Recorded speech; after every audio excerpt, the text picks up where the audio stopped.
primeiro que você precisa entender como conceito principal disso aqui tudo é o que é ser trader, tá? Que é a mesma coisa de um comerciante. Todo mercado vai ter um comerciante. O mercado de petróleo tem um comerciante, que é uma empresa de petróleo. O mercado de celulares tem um comerciante, que é a Apple, Samsung. E no caso do mercado financeiro, a gente tem os comerciantes, que são os traders. Basicamente, o que um trader faz é identificar a oportunidade de comprar e de vender. E o que a gente masteriza são os pontos de entrada para que a gente consiga fazer as melhores entradas possíveis. E eu expliquei as bases da minha estratégia institucional. O meu operacional me permite perder pequeno e ganhar grande. E eu vou te mostrar na prática como isso funciona. Eu posso dar até o exemplo aqui de outra coisa, talvez mais tangível, para que vocês possam entender e, de fato, entender a oportunidade que é por trás do mercado financeiro. Vamos supor que a gente está falando de uma casa, tá? Que foi vendida uma vez por 800 mil reais. Tem cidade que isso é barato, tem cidade que isso é caro. 800 mil reais. Primeiro valor de venda dessa casa. E conforme o tempo foi passando, ela se valorizou e foi para 900. Mais um ano se passou e venderam ela por 980 mil reais. E o que acontece? Essa casa vale 800, 900 ou 980? Ninguém sabe, porque isso depende de uma aleatoriedade do mercado. Mas essa casa, ela tem sei lá quantos quartos. Essa casa, ela fica na melhor rua da cidade. Tá, mas e se essa rua tem um problema, sei lá, com violência? E se essa rua passa a ter um deslizamento de terra? Existem alguns fatores que são muito difíceis de você, de fato, prever. E é por isso que existe volatilidade no preço. Seja de um imóvel, seja de um mercado financeiro, seja do Bitcoin, seja das ações da Petrobras, o que quer que seja, vai ter volatilidade. Porque o preço é a expectativa dos agentes. E nesse caso aqui, a gente percebeu que esse imóvel se valorizou. Vamos dizer que, sei lá, era um imóvel no Rio de Janeiro na época das Olimpíadas. Então tudo valorizou entre 2014 e 2016. E o que acontece é que no pós-COP, no pós-Olimpíadas, o mercado imobiliário do Rio de Janeiro acabou desvalorizando bastante. E sei lá, violência, grande parte das pessoas fazendo um fluxo migratório, mudando para São Paulo, outros mudando para Portugal, outras pessoas indo para os Estados Unidos, fez o mercado desvalorizar. E esse imóvel voltou aqui para a faixa dos 800. Agora ele vale 810. E o que uma pessoa de fato genial deve fazer? Como a gente está falando de imóvel, é muito mais difícil de você de fato, não,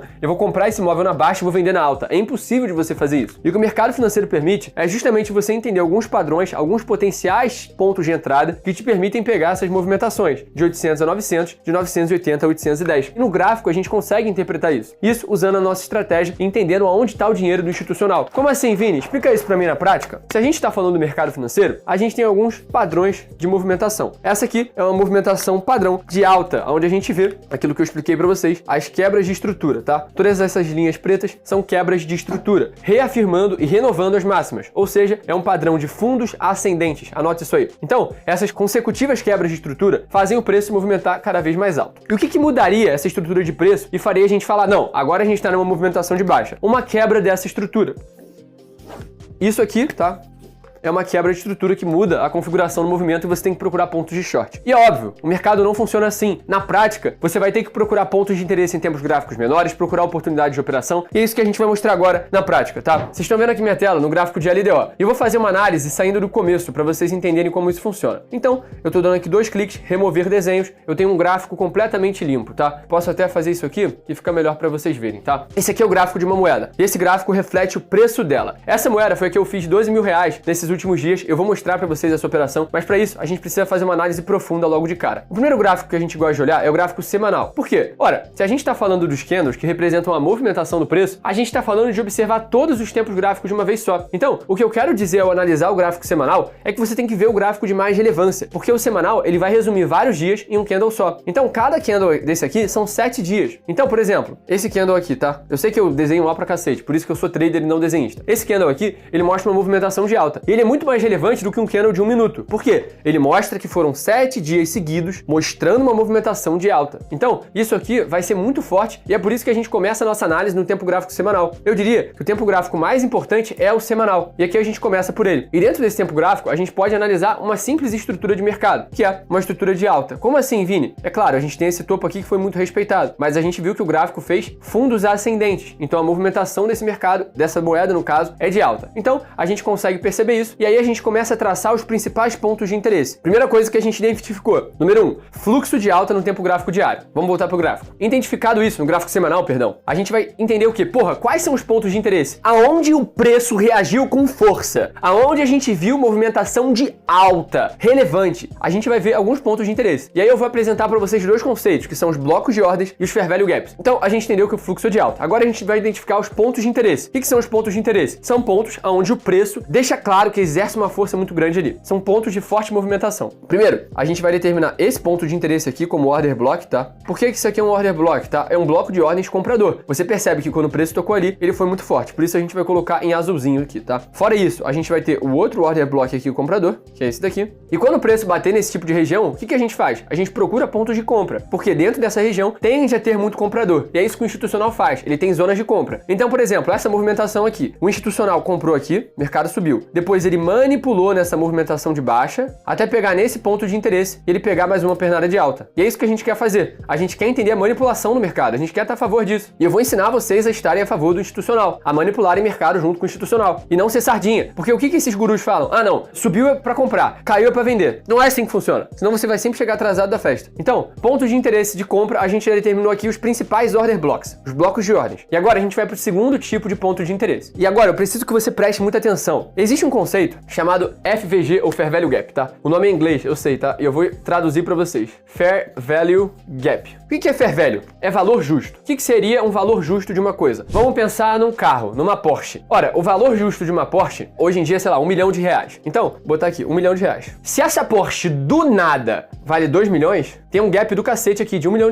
Esse aqui é o gap entre um preço e outro da Porsche. E o que ela tende a fazer ao longo do tempo? Ela tende a voltar ao preço justo. É uma reversão à média. Então, é provável que ela faça o quê? Pernada de alta, o preço explodiu, depois ela mitiga. Você vê isso em qualquer mercado. Se você for olhar o gráfico do ouro, o ouro faz isso. Se você for olhar o petróleo faz isso. Se você for olhar o gráfico de Magazine Luiza, ela faz isso. Todo fucking gráfico faz isso. Volta pro Fair Value Gap, que é o quê? O gap do valor justo e sobe, tá? É claro, pode respeitar o Fair Value Gap e continuar caindo, tá? E eu vou explicar pra vocês como não cair nessas armadilhas. Nesse caso aqui de LDO, vamos identificar o Fair Value Gap. Número 1, esse aqui. Eu vou botar dessa forma, depois eu vou pintar isso aqui melhor. Mas esse é o Fair Value Gap, ou seja, esse é o intervalo onde o preço vai tender a estabilizar. E olha que fucking perfeição. O preço estabilizou exatamente aonde? E não sou eu que estou inventando isso, tá? Isso é o gráfico que diz, isso é o algoritmo do mercado. O preço respeitou exatamente o Fair Value Gap. O preço foi completamente racional. Entenda o que está por trás. Assim, não seja manipulado. Não vire sardinha no mercado. Não lote o seu gráfico de indicador. Olha isso. O preço movimentou para cima, ou seja, o institucional comprou, depois o institucional vendeu, até chegar no preço justo, ou seja, ele liquidava as sardinhas enquanto ele fazia dinheiro, depois engatou mais uma pernada de alta. E essa pernada de alta criou outro Fair Value Gap, que é esse aqui. Então, o gráfico semanal respeitou esse Fair Value Gap nessa mitigação e subiu. Agora ele está em outro Fair Value Gap. Já testou 1, 2, 3, 4 vezes. Ele pode cair mais. Na minha visão, os Fair Value Gaps tendem a ser respeitados pelo menos até 50%. Então há sim a probabilidade de LDO devolver um pouco mais da pernada, tá? Isso aqui é estatístico. Eu não trabalho com achismo, tá? Eu não olho para fundamento de moeda. Eu olho para o gráfico. E agora a gente desceu o tempo gráfico, veio para o diário. E você percebe que a mesma movimentação que o semanal faz, o diário também faz. E é por isso que a gente fala de day trade aqui. Porque se você for olhar, por exemplo, o gráfico de 5 minutos, você também vai ter oportunidade. Se você tratar o gráfico de 5 minutos como semanal, você vai encontrar oportunidade. E é por isso que a gente fez 20 mil com day trade essa semana. Justamente por tratar os tempos gráficos menores como ponto de oportunidade também. E nesse caso aqui, a gente consegue identificar mais coisa boa ainda. Perceba, esse aqui é o gráfico diário de LDO. E aqui,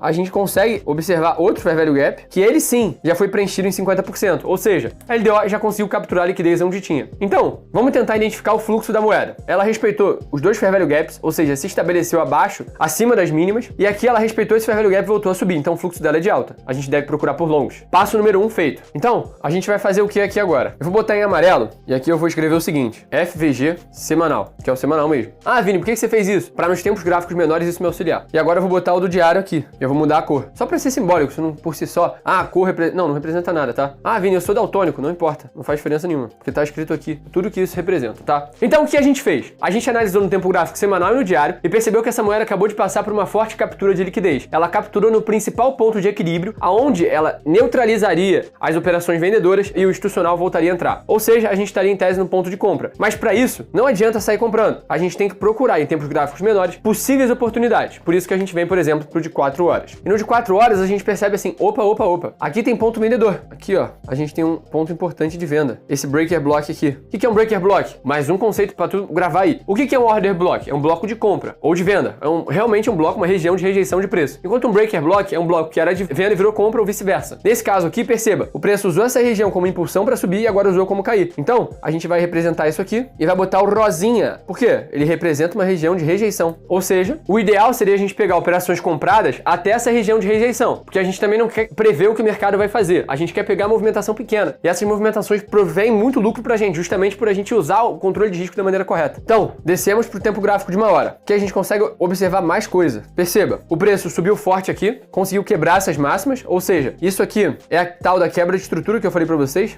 BOS, Break of Structure. Essa quebra de estrutura. E a partir dessa quebra de estrutura, a gente tem o quê? Uma nova referência. Qual é essa nova referência? É uma zona de venda e uma zona de compra. E é esse o ponto onde eu quero chegar. Vamos retomar tudo que a gente fez, tá? De novo, isso aqui é uma aula pra você, tá? Eu te desafio a achar um guruzinho que em curso vendido por ele ensina o que eu tô te ensinando aqui de graça. Primeira coisa, viés semanal. Eu mostrei os principais pontos de interesse no gráfico semanal, ou seja, botar aqui pós mais fluxo. Porque a gente identificou os principais pontos de interesse e entendeu o fluxo do mercado, que é de alta. 2. Pontos de interesse do diário. E agora o que a gente faz? Essa é a parte mais importante, sabe por quê? Olhar o diário e presumir o que vai acontecer é até mais fácil do que isso. O que você tem que fazer agora? E eu demorei muito tempo pra entender isso aqui, tá? Você tem que procurar referência que te possibilitem entradas. Ou seja, referência com entrada. Que é o que eu vou te mostrar agora. Ah, Vini, é muito conteúdo pra mim. Parabéns, é pra isso mesmo. Vamos mostrar essas referências e as possíveis entradas que elas fornecem. Bora pra tela. Perceba, quebrou a estrutura, então o que a gente faz? A gente renova a nossa referência. E foi aí que a gente fez a operação, tá? O gráfico, no momento que a gente tava analisando o mercado, tava assim, tá? Mais ou menos. Então a nossa referência é puxar da mínima até a máxima e a partir dessas referências, a gente procura ponto de entrada e de venda, de compra e de venda, tá? A gente diminuiu mais ainda a referência. Número 1, a gente entendeu que é pra comprar, não é pra ficar vendendo o que tá subindo, senão você tá tentando pegar uma faca caindo. Vai dar merda, você vai se cortar. Então, agora a gente vai procurar uma referência dentro dos tempos gráficos menores. A gente vai traçar as referências de compra, aqui, referência de compra, botar em azul, todos os pontos de compra, outro bloco de ordens. Eu tracei as referências de compra e a partir dessas referências eu procurei oportunidade de entrada. Então, qual foi a operação que vingou? Deixa eu botar aqui no replay para vocês entenderem. Foi em live da comunidade que eu montei isso, tá? O preço pegou nessa região que era de compra, eu abri um long aqui com o alvo